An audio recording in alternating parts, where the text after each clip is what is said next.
Good morning students. Periodic table lecture number 7 शुरू करते हैं बेटे। कल मैंने आपको परमाणु आकार के बारे में जानकारी दी थी। आज मैं आपको आयनाइजेशन पोटेंशियल, आयनन विभव, आयनन ऊर्जा और इलेक्ट्रॉन एफिनिटी के बारे में बताने जा रहा हूँ। तो शुरू करते हैं आवर्त सारणी का लेक्चर नंबर 7।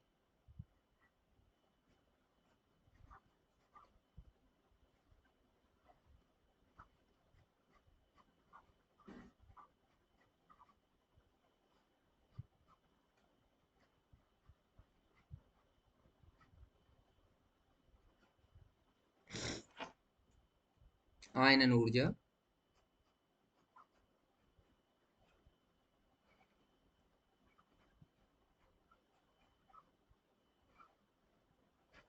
या आयनन विभव।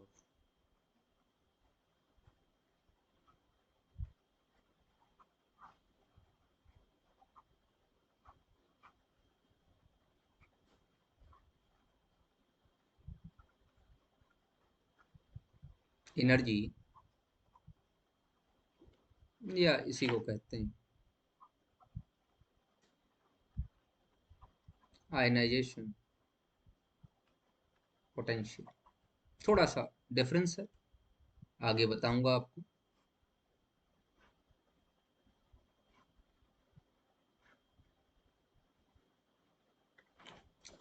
पहले तो डेफिनेशन की तरफ चलते हैं कि आयनन ऊर्जा की परिभाषा क्या है।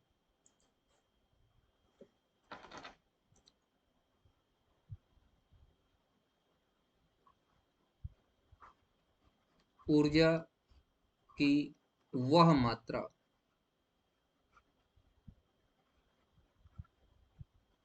जो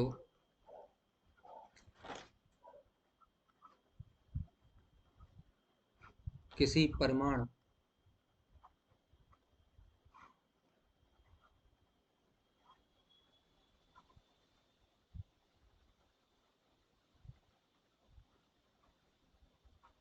गैसीय अवस्था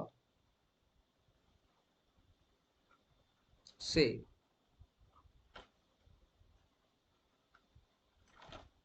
एक इलेक्ट्रॉन, वो एक इलेक्ट्रॉन जो है वो अंतिम इलेक्ट्रॉन, अंतिम इलेक्ट्रॉन निकालने के लिए आवश्यक है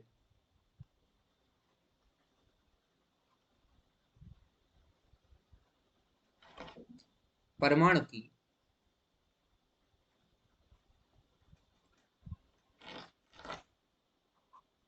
आयनन ऊर्जा कहलाती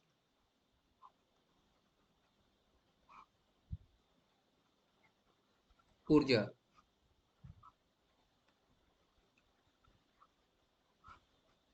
कहलाती। देखो बेटा, मान लीजिए परमाणु ई है, कुछ ऊर्जा दी गई और उससे ई पॉजिटिव बना, एक इलेक्ट्रॉन निकल गया, अंतिम इलेक्ट्रॉन। इसको मैं IE1 प्रथम आयनन ऊर्जा कहूँ। प्रथम आयनन ऊर्जा।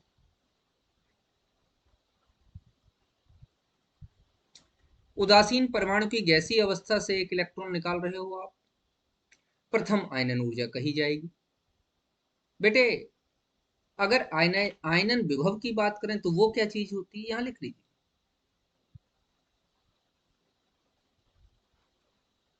आयनन विभव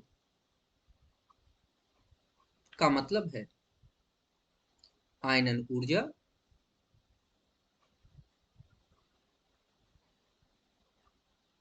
बटा इलेक्ट्रॉनिक आवेश 1.6 इंटू 10⁻⁻90। इससे आप आयनन विभव की जानकारी कर सकते हैं।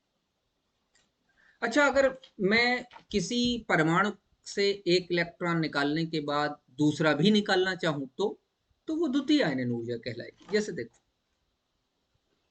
E पॉजिटिव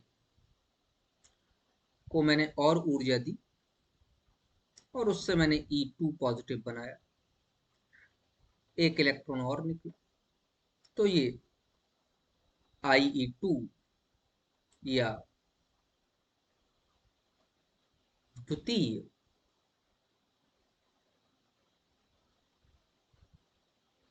आयनन ऊर्जा कहलाएगी।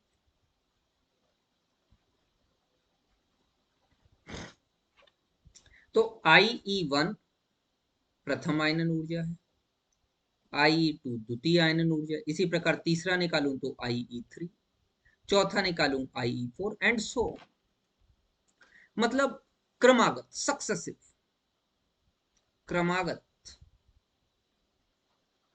आयनन ऊर्जा है।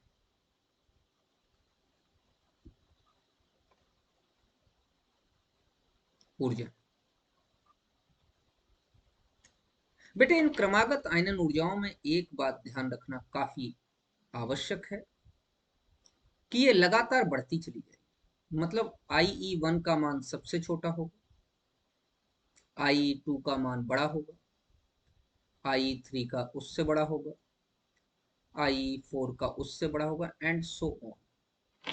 ध्यान रखिएगा सदैव ऐसा ही, इसमें कोई चेंज नहीं आ सकता। कारण जैसे ही एक एक इलेक्ट्रॉन लगातार बाहर निकालते चले जाते हैं, जेड इफेक्टिव का मान लगातार बढ़ता चला जाता है और बाह्य इलेक्ट्रॉन पर आकर्षण बढ़ता चला जाता है नाभिक का। जब बाह्य इलेक्ट्रॉन पर नाभिक का आकर्षण बढ़ता चला जाता है तो आयनाइजेशन एनर्जी का मान भी बढ़ता चला जाता है। अच्छा, आयनन ऊर्जाओं का क्रम क्या होगा आवर्त सारणी में, जरा ध्यान से देखिए।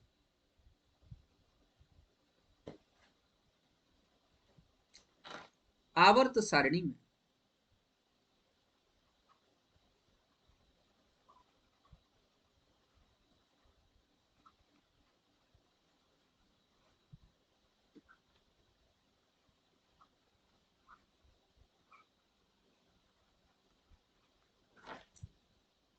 जब मैं पीरियड में, आवर्त में बाएं से दाएं, लेफ्ट टू राइट जाऊंगा, कल भी मैंने बताया था लेफ्ट का मतलब है क्षार धातु और राइट का मतलब है हेलोजन। तो जब हम आवर्त में लेफ्ट टू राइट जा रहे हैं तो सामान्य रूप में भाई साइज क्या होगी, डिक्रीज होती चली जाएगी। जेड इफेक्टिव क्या होगा, प्रभावी नाभिकीय आवेश इंक्रीज होता चला जाएगा।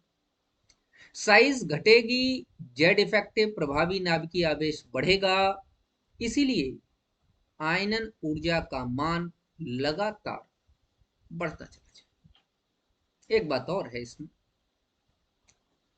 कि जब हम बाएं से दाएं लगातार जा रहे हैं तो नोबल गैस कॉन्फ़िगरेशन की तरफ बढ़ रहे हैं। तो जैसे जैसे नोबल गैस कॉन्फ़िगरेशन की तरफ आगे बढ़ते जाएंगे, IE का मान बढ़ता चला जाएगा। तो इसका मतलब नोबल गैस के लिए क्या होगा, नोबल गैस के लिए आयनन ऊर्जा पूरी की पूरे आवर्त में सर्वाधिक होगी, क्योंकि नोबल गैसेस आयनित नहीं होगी। तो इस चीज को भी लिख लीजिए बच्चों कि नोबल गैसेस के लिए आयनन ऊर्जा का मान सर्वाधिक, आवर्त में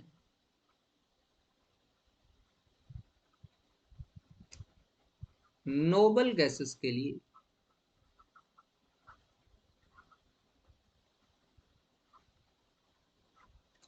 आयनन ऊर्जा का मान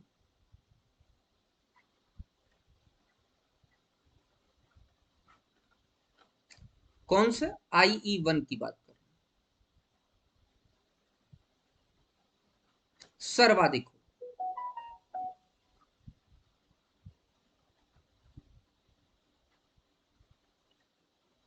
देखो बेटे, मैं चाहता तो डायरेक्ट ही यहां कहता कि लेफ्ट से राइट में आप नोबल गैसेस से, सॉरी एल्कली मेटल से क्षार धातु से नोबल गैस की तरफ जाओ, लेकिन नहीं, ट्रेंड यही है क्षार धातु से हेलोजन। नोबल गैसेस के लिए क्या होगा मैं अलग से लिखा दे रहा, समझ बात आ रही। वैसे ऐसा कहना कोई गलत भी नहीं है कि आयनन ऊर्जा में लगातार नोबल गैसेस तक जाते समय आयनन ऊर्जा का मान लगातार बढ़ता चला जाता है, इसमें कोई गलत नहीं है। लेकिन जिस ट्रेंड की हम बात कर रहे हैं उस ट्रेंड में लेफ्ट टू राइट हमेशा क्षार धातु से हैलोजन को ही कहा जाता है, इस बात को ध्यान रखें। तो अगर कहीं पर ऐसा भी लिखा हुआ है कि क्षार धातु से लगातार नोबल गैसेस तक जाने पर आयनन ऊर्जा के लिए, ध्यान रखना हर एक के लिए नहीं, आयनन ऊर्जा के लिए, कि आयनन ऊर्जा का मान बढ़ता चला जाएगा, तो मुझे कोई प्रॉब्लम नहीं है। समझ बता रही नहीं आ रही? तो यहां पर मैंने इसीलिए नोबल गैसेस के लिए लिखा है, मैं ट्रेंड में कोई डिफरेंस क्रिएट नहीं करा, ट्रेंड को ट्रेंड की तरीके से रखिए कि लेफ्ट मतलब क्षार धातु और राइट मतलब हेलोजन। नोबल गैस दोनों के बीच में एक कनेक्टिव लिंक की तरीके से काम करेगी।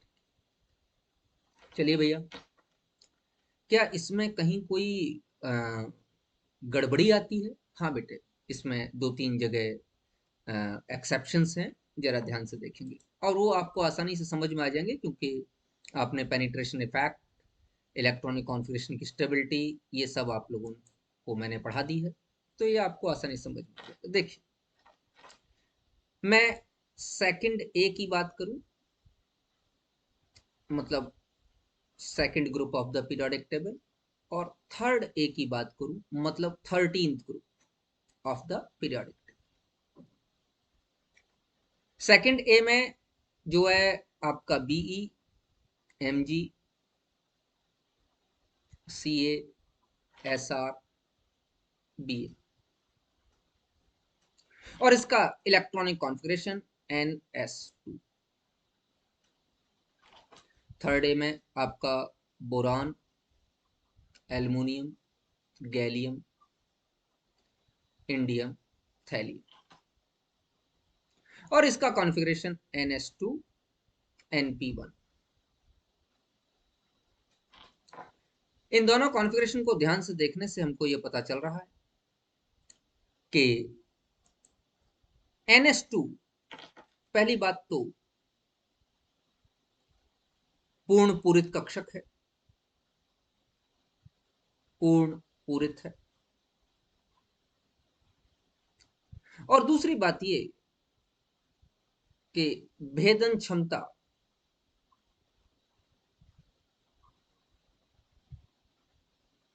अधिक, मैंने आपको बताया था एस की भेदन क्षमता अधिक होती, मतलब नाभिक द्वारा ज्यादा आकर्षित है।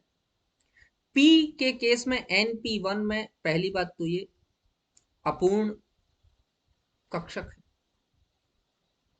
अपूर्ण उपकोष कक्षक, क्यों उपकोष यहां पे तो कहो। अब एस को मैंने कक्षक इसलिए कहा क्योंकि उसमें एक ही उस उपकोष में एक ही कक्षक है। अब दूसरा है कि भेदन क्षमता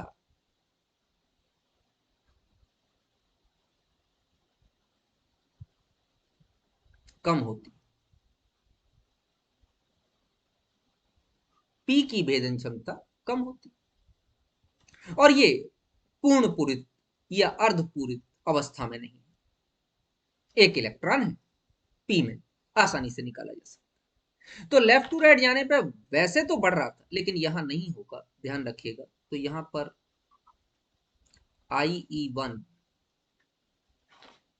के बारे में मैं ये कह सकता हूं कि सेकंड ए का IE1 ज्यादा होगा इन कंपैरिजन टू थर्ड। यहां पर एक ग्रुप है फिफ्थ ए और एक ग्रुप है सिक्स्थ, 15वां वर्ग और 16वां वर्ग। जो 15वां वर्ग है, उस 15वें वर्ग को जरा ध्यान से देखिए, नाइट्रोजन फैमिली,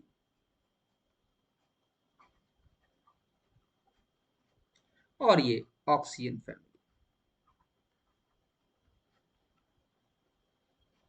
नाइट्रोजन फैमिली का इलेक्ट्रॉनिक विन्यास NP3 है और इसका इलेक्ट्रॉनिक विन्यास NP4।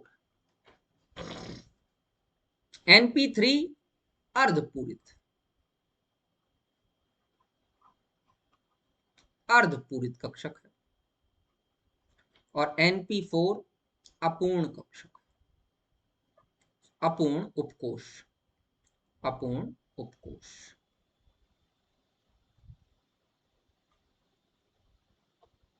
और ये अर्धपूरित उपकोष। आपको मालूम है अर्धपूरित उपकोष की स्थायित्व ज्यादा होता है, तो ये अधिक स्थायी। इसका मतलब यहां पर भी जो IE1 का मान होगा वो 5th A या नाइट्रोजन फैमिली के लिए ज्यादा होगा इन कंपैरिजन टू 6th।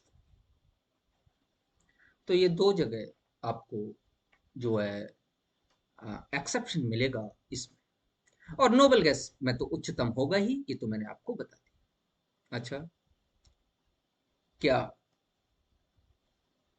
वर्ग में ऊपर से नीचे जाने पर भी इस तरीके की प्रॉब्लम्स क्रिएट होती हैं? हाँ, कुछ एक्सेप्शंस हैं। पहले तो सामान्य बात कर लेते हैं। सामान्य बात यह है कि वर्ग में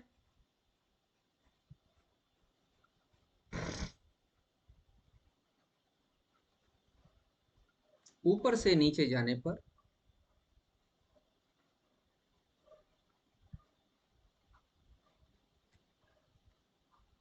IE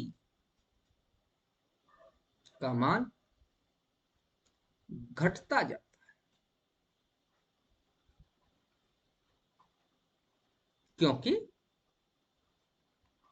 आकार बढ़ता जाता है। ध्यान रखिएगा, वर्ग में ऊपर से नीचे जाने पर जेड इफेक्टिव कांस्टेंट रहता है। चलिए आगे की बात करते हैं। एक family boron, aluminium, gallium, indium, thallium. यहां पर आपको मालूम है कि गैलियम का आकार छोटा हो जाता है और एल्युमिनियम का आकार बड़ा हो जाता है। ये प्रॉब्लम किस में आती थी? आकार।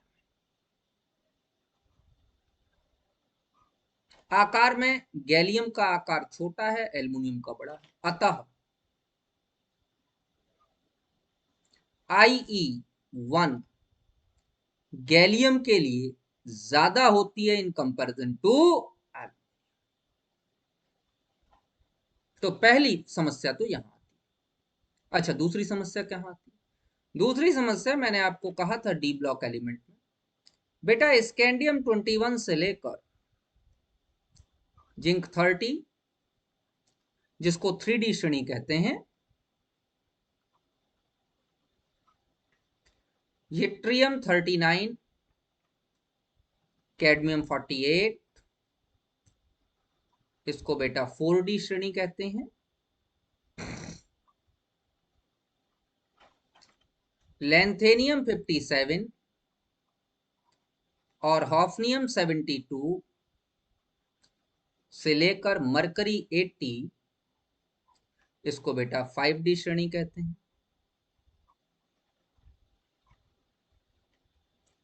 आपको मालूम है 4D और 5D श्रेणी का आकार बिल्कुल बराबर होता है, परंतु 5D श्रेणी में जेड इफेक्टिव का मान बहुत ताकतवर होता है, क्योंकि लेंथेनाइड कॉन्ट्रैक्शन पाया जा रहा है।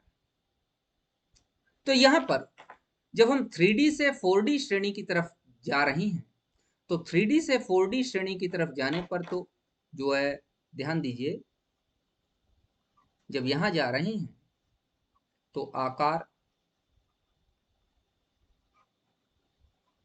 बढ़ता है, अतः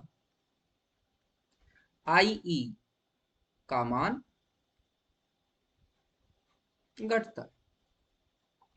लेकिन जब हम 4D से 5D श्रेणी में जा रहे हैं तो आकार समान रहता है,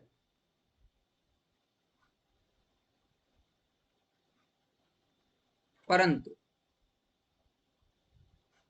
नाभिकीय आवेश बढ़ता है। नंबर ऑफ प्रोटॉन बढ़ रहे हैं, नंबर ऑफ इलेक्ट्रॉन बढ़ रहे हैं, तो नाभिकीय आवेश बढ़ता है। अतः IE1 जो 5D श्रेणी की है, वो बेटा बड़ी हो जाती है 4D श्रेणी के तत्वों से। छोटी होनी चाहिए। ऊपर से नीचे जाने पर लगातार IE1 का मान डिक्रीज हो रहा है, लेकिन डी ब्लॉक एलिमेंट्स, ये आपका सेकंड है डी ब्लॉक एलिमेंट्स।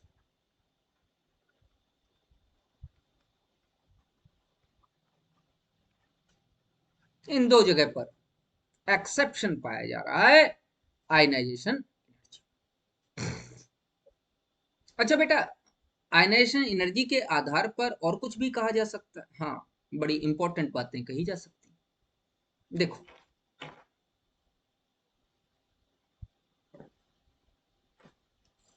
पहली बात तो ये कही जा सकती है कि IE1 का मान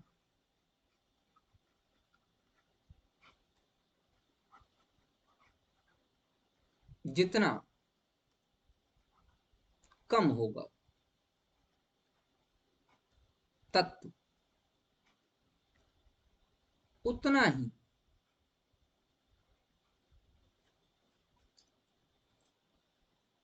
विद्युत धनात्मक विद्युत धनात्मक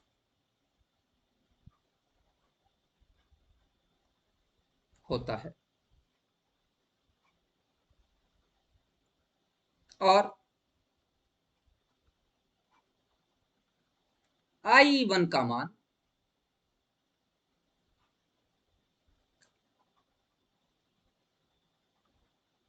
बढ़ने से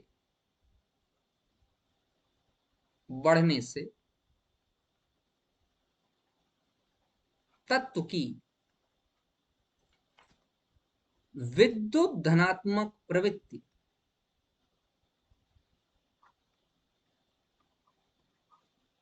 अब यहां पर थोड़ा समझने वाली बात है। विद्युत धनात्मक प्रवृत्ति का क्या मतलब हो गया? धात्विक प्रवृत्ति।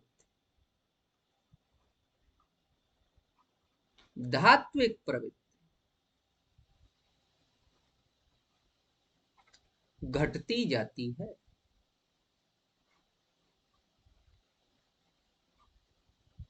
यही कारण है कि लेफ्ट टू राइट जाने पर आवर्त सारणी में लेफ्ट में विद्युत धनात्मक तत्व हैं, सारी धातुएं हैं, और राइट में विद्युत ऋणात्मक तत्व हैं, अधातु।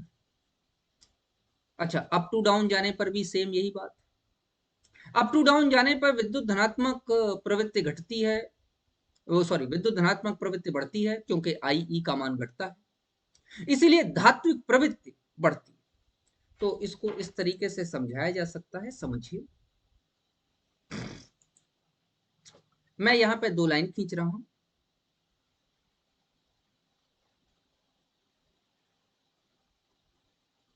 ये हम लेफ्ट से राइट जा रहे हैं, पीरियोडिक टेबल, और ये हम अप से डाउन जा रहे हैं, पीरियोडिक। लेफ्ट टू राइट जाएंगे तो धात्विक प्रवृत्ति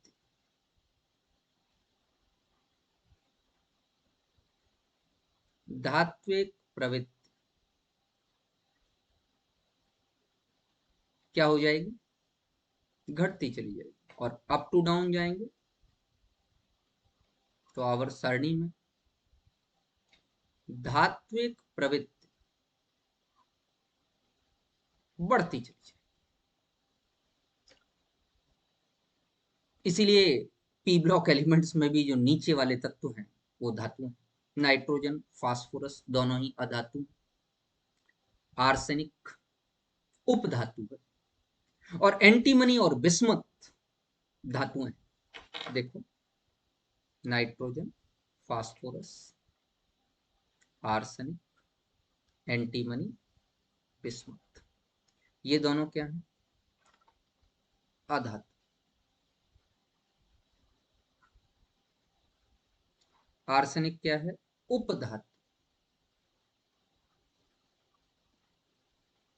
मेटलाइट। एंटीमनी और बिस्मथ क्या है? धातु। तो इस चीज को ध्यान रखिएगा, ये एक इम्पॉर्टेंट प्रॉपर्टी है आपकी आईई।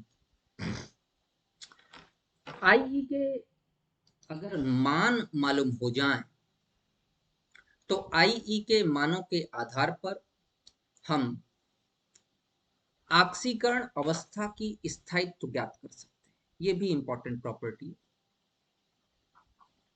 आईई के आधार पर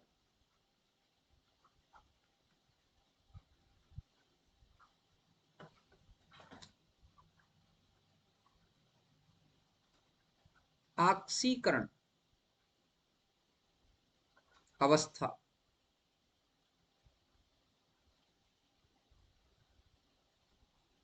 के स्थायित्व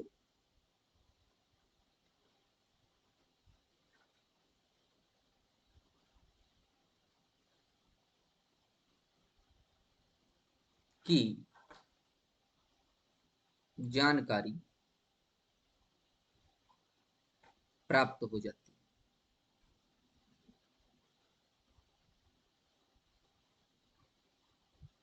कैसे? अगर डेल्टा आईई का मान 15 इलेक्ट्रॉन वोल्ट से छोटा है या इसके बराबर है तो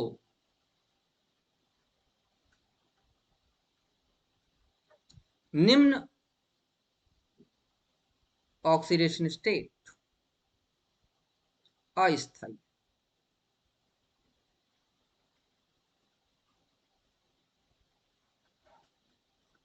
और अगर डेल्टा आईई का मान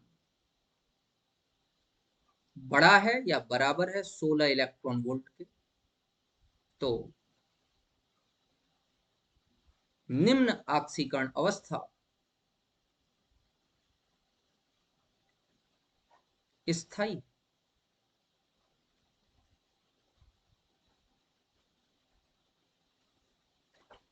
ध्यान दीजिए, मैं एक एग्जाम्पल से आपको इस चीज को समझाऊंगा। ध्यान रखिएगा, अच्छा एग्जाम्पल है।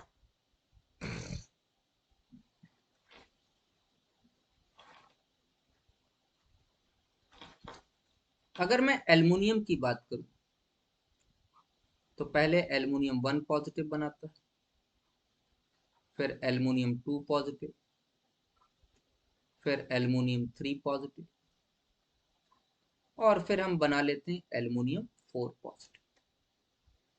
बेटा एल्युमिनियम 1 पॉजिटिव बनाने के लिए, ध्यान दो, एल्युमिनियम 1 पॉजिटिव बनाने के लिए 6 इलेक्ट्रॉन वोल्ट की आवश्यकता होती है। एल्युमिनियम 1 पॉजिटिव से 2 पॉजिटिव की तरफ जा रहा है, तो ये तकरीबन जो है 18 इलेक्ट्रॉन वोल्ट की आवश्यकता है। यहाँ तकरीबन 28-29 इलेक्ट्रॉन वोल्ट की आवश्यकता है। और 3 पॉजिटिव से 4 पॉजिटिव बनाने के लिए 120 इलेक्ट्रॉन वोल्ट की आवश्यकता है। तो जरा ध्यान से देखिए, अगर मैं डेल्टा आईई 2-1 मतलब 18 में से 16 6 घटाओ बेटा, तो ये तकरीबन 12 इलेक्ट्रॉन वोल्ट आ जाता है। अच्छा, डेल्टा आईई 3-2 घटाओ बेटा, 28 में से 18, ये 10 इलेक्ट्रॉन वोल्ट के आसपास आ जाता है। अच्छा, delta IE, delta IE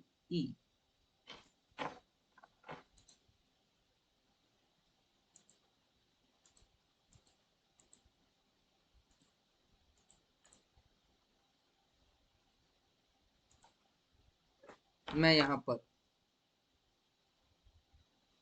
delta IE 4-3 करो बेटा, तकरीबन 91 इलेक्ट्रॉन वोल्ट। 120 में से 28 घटाओगे बेटा तो करीबन 91 इलेक्ट्रॉन वोल्ट के आसपास।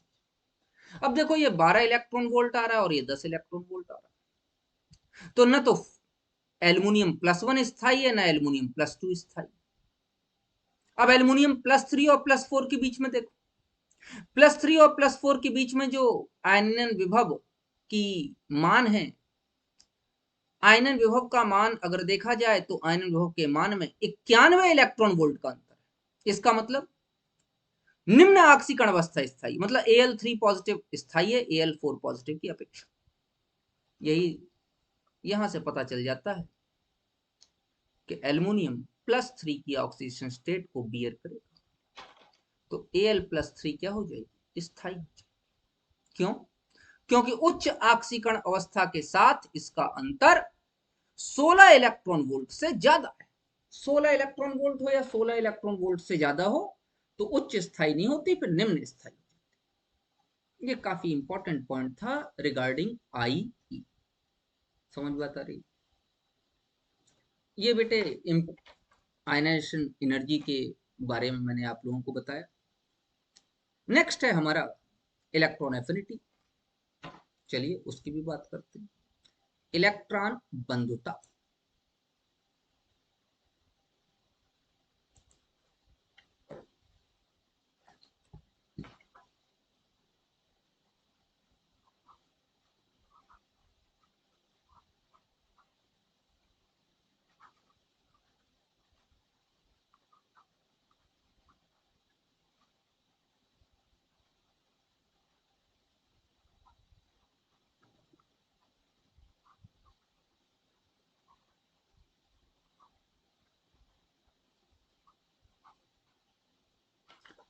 ऊष्मागत की के टर्म में इसको डेल्टा एच ई जी इलेक्ट्रॉन ग्राही एंथैल्पी कह सकते हैं।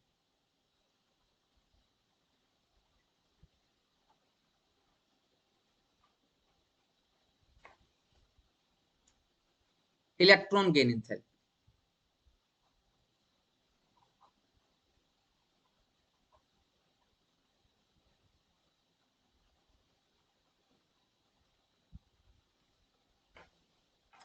इलेक्ट्रॉन एफिनिटी, इलेक्ट्रॉन बंधुता को ई ए कह सकते हैं, इसको delta H E.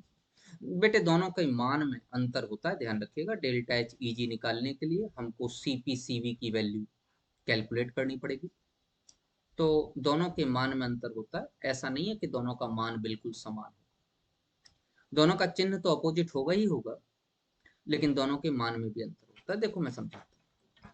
Electron affinity की सबसे पहले तो डेफिनेशन की बात कर लेते हैं।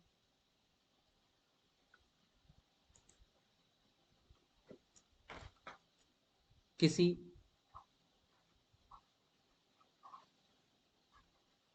उदासीन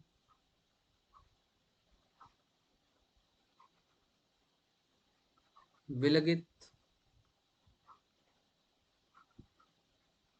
परमाणु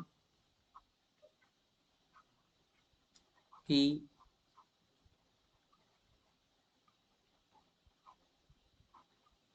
गैसीय अवस्था में अंतिम कोश में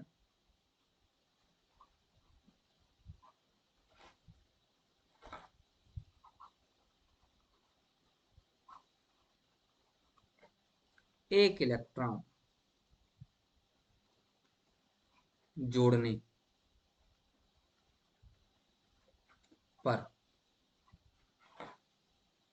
उत्सर्जित ऊर्जा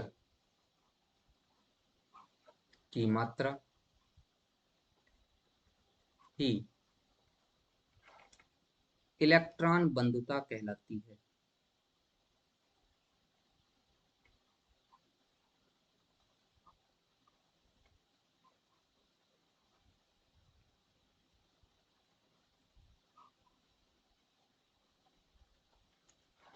मान लीजिए हमारे पास एलिमेंट ई है, उसमें हमने एक इलेक्ट्रॉन डाला और एलिमेंट ई निगेटिव में कन्वर्ट हो गया।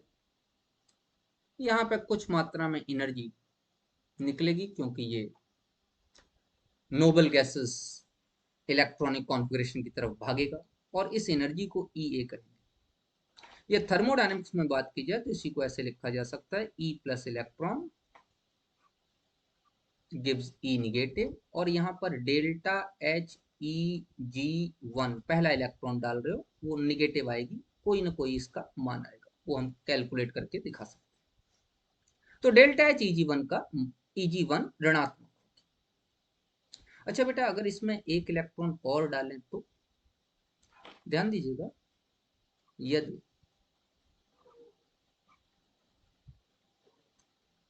एक इलेक्ट्रॉन और प्रवेश कराया जाए और प्रवेश कराया जाए तो डेल्टा H Eg2 बराबर सदैव पॉजिटिव। यहाँ सदैव लिखना आवश्यक है क्योंकि मैं एक सवाल की बात करूंगा जो आया है आपके एग्जाम में। सदैव पॉजिटिव, क्योंकि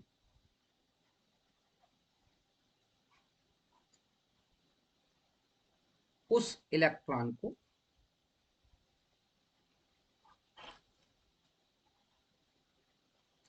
पहले से उपस्थित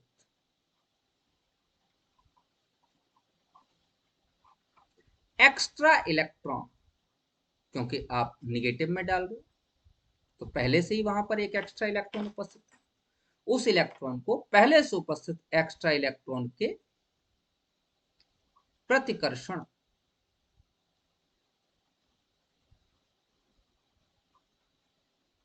का विरोध करना, विरोध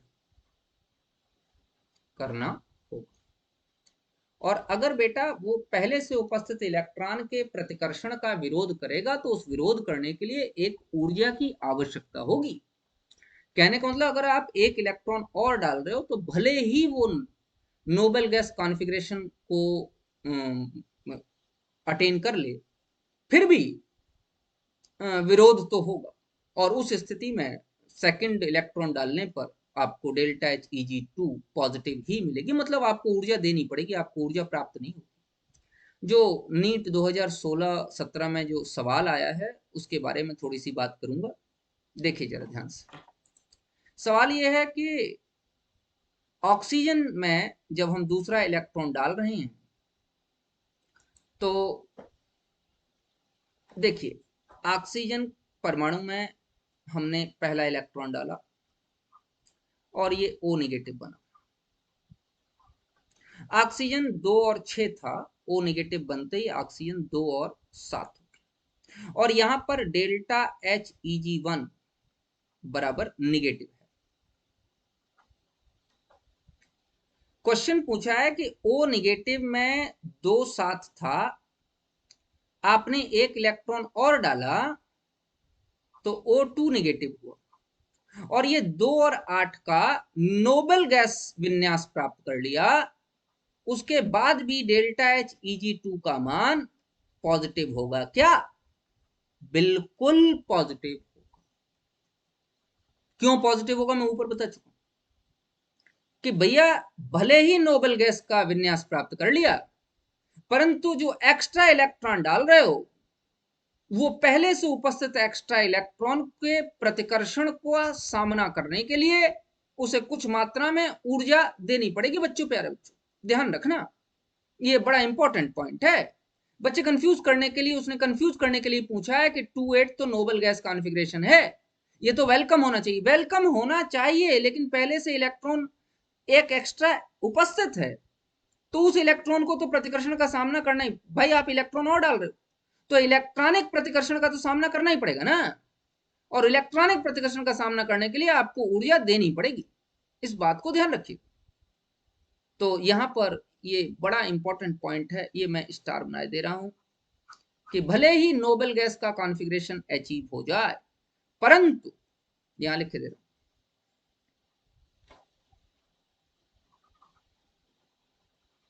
भले ही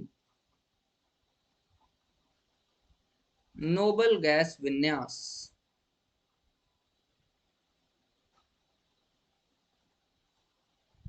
प्राप्त हो रहा हो, फिर भी डेल्टा HEG2 पॉजिटिव होगा। बेटा कंफ्यूज मत करना, ये सवाल आया कि क्या पॉजिटिव होगा। 100% पॉजिटिव होगा, क्योंकि जो एक्स्ट्रा के बाद एक्स्ट्रा इलेक्ट्रॉन है, पहले से ही एक्स्ट्रा, उसमें फिर एक्स्ट्रा डाल रहे हो, उसको तो प्रतिकर्षण का सामना करना पड़ेगा, और उस प्रतिकर्षण का सामना करने के लिए आपको ऊर्जा देनी पड़ेगी। ये अच्छा सवाल था। तो डेल्टा HEG2 किसी के लिए भी सदैव पॉजिटिव। अच्छा चलो इसके ट्रेंड की बात कर लेते हैं प्यारे बच्चों। पीरियोडिक टेबल में आवर्त सारणी में ट्रेंड की बात कर लेते हैं। आवर्त सारणी में क्या होगा?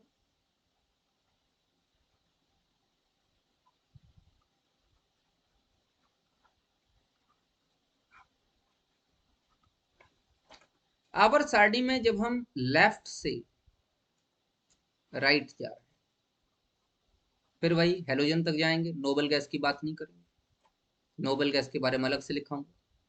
लेफ्ट से राइट जा रहे हैं, तो बेटा लगातार नोबल गैस कॉन्फ़िगरेशन की तरफ हम बढ़ रहे हैं। तो डेल्टा HEG1 अधिक ऋणात्मक होता चला जाएगा, अधिक ऋणात्मक होता जाएगा। अच्छा, नॉर्मल भाषा में कह लो कि ईए का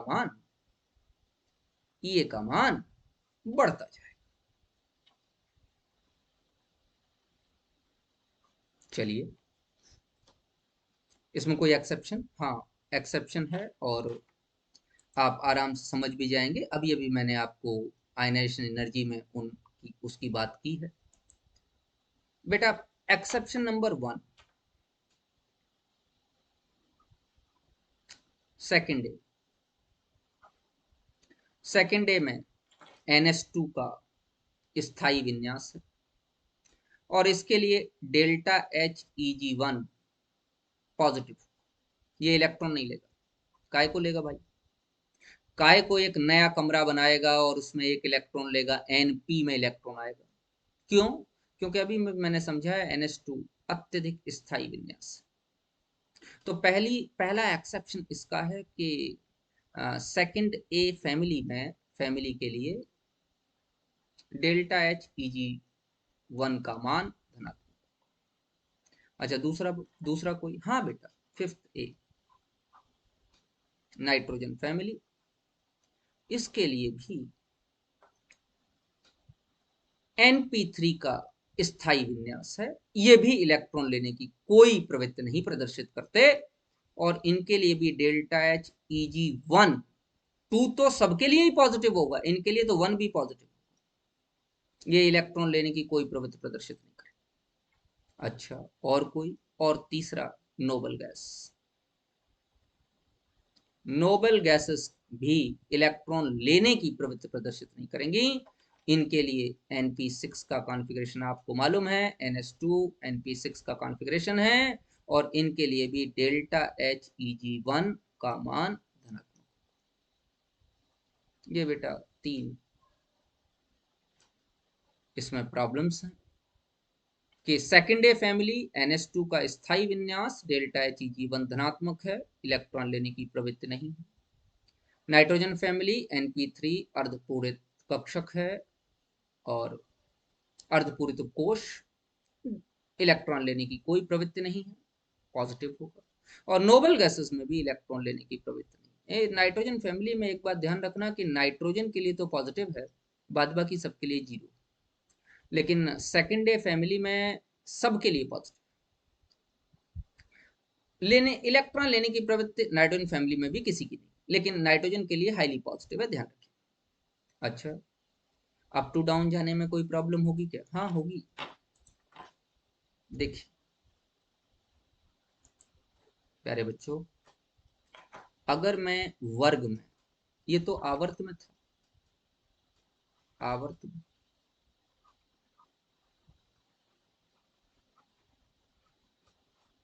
अगर मैं वर्ग में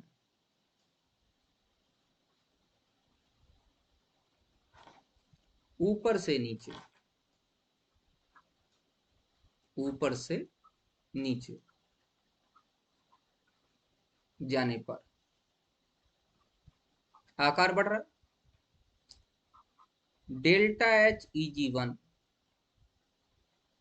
कम ऋणात्मक होता जाएगा,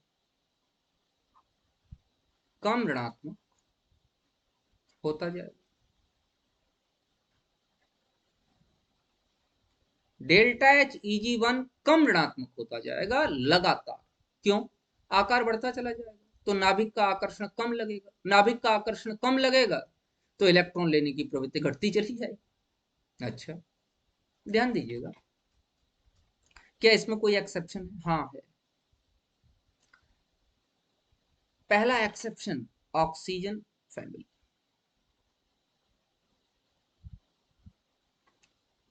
oxygen, sulphur, selenium, tellurium, polonium की बात नहीं कर रहा, रेडियो एक्टिव एलिमेंट। अगर इनकी बात करें तो ऊपर से नीचे जाने पर डेल्टा एच Eg लगातार कम ऋणात्मक होना चाहिए, लेकिन इसका जो ऑर्डर पाया जाता है डेल्टा एच Eg1 का, वो कुछ ऐसा पाया जाता है, सल्फर का सबसे ज्यादा, फिर सेलेनियम का, फिर टेल्यूरियम का और ऑक्सीजन का सबसे कम ऋणात्मक। अच्छा, ऐसा क्यों हो गया? क्योंकि बेटा ऑक्सीजन का आकार आकार छोटा है और इलेक्ट्रॉनिक प्रतिकर्षण अधिक है।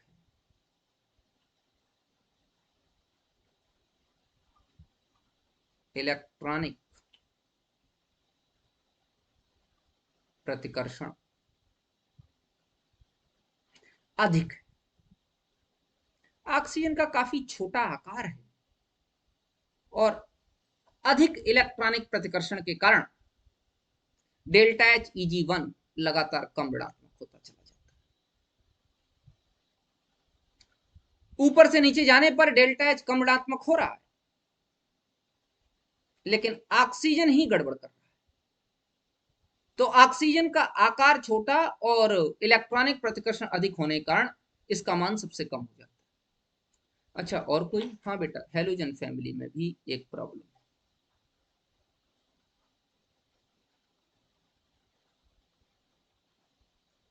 क्या प्रॉब्लम है? देखिए, fluorine, chlorine, bromine, iodine, astatine की बात नहीं कर रहा, वो रेडियो एक्टिव।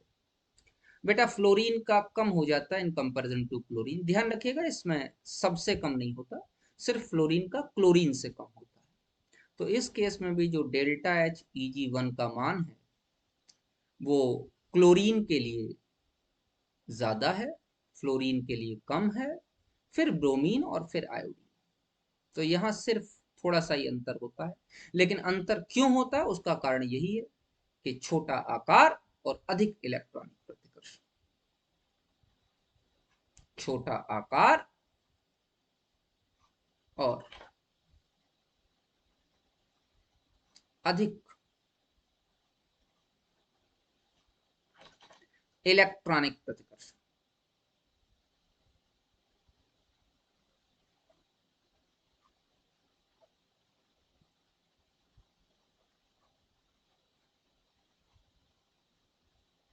अधिक इलेक्ट्रॉनिक प्रतिकर्षण और छोटे आकार के कारण फ्लोरीन के डेल्टा एच Eg मान में थोड़ी गिरावट हो जाती है। होना चाहिए फ्लोरीन का सबसे ज्यादा, इसी तरीके से होना चाहिए ऑक्सीजन का सबसे ज्यादा ऋणात्मक, लेकिन नहीं होता। ये इन दोनों में प्रॉब्लम पाई। आज यहाँ पे मैंने आपको इलेक्ट्रॉन बंधुता और आयनाइजेशन पोटेंशियल, आयनन विभव के बारे में, के ट्रेंड्स के बारे में, इनके एक्सेप्शंस के बारे में जानकारी दी। आगे हम लोग इलेक्ट्रोनेगेटिविटी और थोड़ा बहुत जनरल ट्रेंड पढ़ेंगे नेक्स्ट लेक्चर में बेटे।